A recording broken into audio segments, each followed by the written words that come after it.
Alors, on va apprendre comment on calcule un taux d'évolution réciproque. La situation est la suivante. On a une valeur qui évolue avec un certain taux d'évolution donné.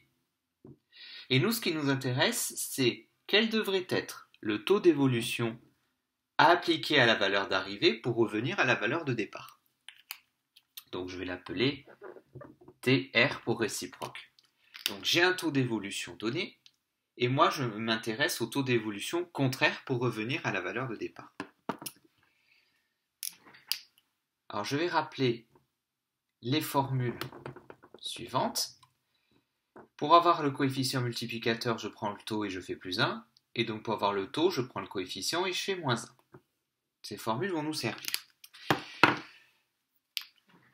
Donc ici, appliquer un taux d'évolution t, c'est multiplié par le coefficient multiplicateur.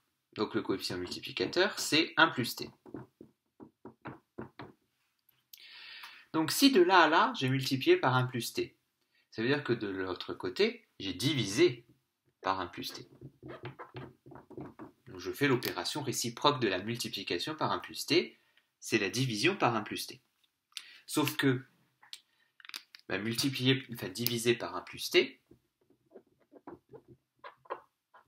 c'est pareil que multiplier par l'inverse de 1 plus t. Diviser, c'est multiplier par l'inverse. Donc diviser par 1 plus t, c'est pareil que multiplier par 1 sur 1 plus t. L'inverse d'un nombre, c'est 1 sur ce nombre. Donc ici, de ce côté, j'ai divisé par 1 plus t, ou bien j'ai multiplié par 1 sur 1 plus t, ce qui revient à la même chose, ça donne le même résultat. Donc ça, c'est le coefficient multiplicateur réciproque. Ce qui fait que mon taux d'évolution réciproque, j'ai qu'à faire moins 1 au coefficient pour l'obtenir. Donc c'est 1 sur 1 plus le taux normal, moins 1. Et donc là, j'ai le taux réciproque qu'il faudrait appliquer pour compenser une évolution de taux t. Donc ça, c'est la formule.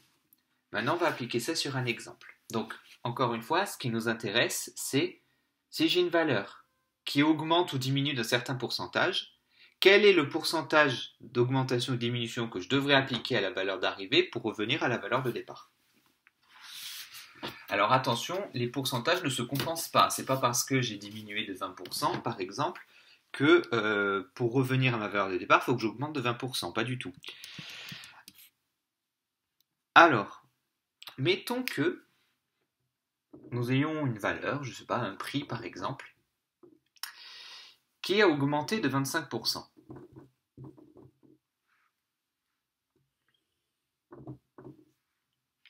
Et donc nous, ce qui nous intéresse, c'est, connaissant la valeur d'arrivée, quel taux d'évolution je devrais appliquer pour revenir à ma valeur de départ. Donc, on va calculer le coefficient multiplicateur. Donc, plus 25%, c'est un taux de 0,25. Je fais plus 1 pour obtenir mon coefficient multiplicateur. Augmenter de 25%, c'est pareil que multiplier par 1,25. Donc, ce qui fait que dans l'autre sens, j'ai divisé par 1,25. Alors, je peux appliquer la formule que j'ai mise tout à l'heure, mais enfin, je préfère tout refaire. Comme ça, au moins, je suis sûr de ne pas me tromper. Donc, de l'autre côté, j'ai divisé par 1,25, ce qui revient à multiplier par 1 sur 1,25. Alors, je vais calculer combien font 1 sur 1,25.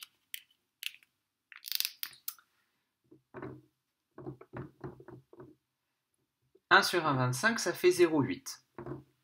Donc, en fait, de l'autre côté, j'ai certes divisé par 1,25, mais si je multiplie par 0,8, c'est pareil. D'accord? Parce que 1 sur 1,25, je calcule, ça fait 0,8. Donc maintenant, j'ai plus qu'à prendre mon coefficient et à faire moins 1 pour avoir le taux. 0,8 moins 1, ça fait moins 0,2. Que je peux écrire moins 0,20 si je veux, pour bien faire apparaître que de l'autre côté, j'ai une diminution de 20%. Donc pour compenser une augmentation de 25%, je dois diminuer ma valeur d'arrivée de 20%. Donc vous voyez que les pourcentages ne se compensent pas. Donc on va faire un autre exemple. Mettons que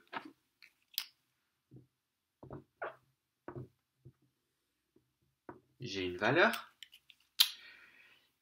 qui diminue de 5%. Et on veut calculer le contraire d'une diminution de 5%. Donc, une diminution de 5%, ça correspond à un taux de moins 0,05. 5%, c'est 5 divisé par 100, ça donne moins 0,05. J'ajoute 1 pour obtenir 0,95, qui est mon coefficient multiplicateur. Donc, enlever 5%, c'est pareil que multiplier par 0,95. Donc, ça veut dire que de l'autre côté, j'ai divisé par 0,95. Mais divisé par 0,95, c'est pareil que multiplier par 1 sur 0,95. Ce que je vais calculer. 1 sur 0,95, ça me donne environ 1,053.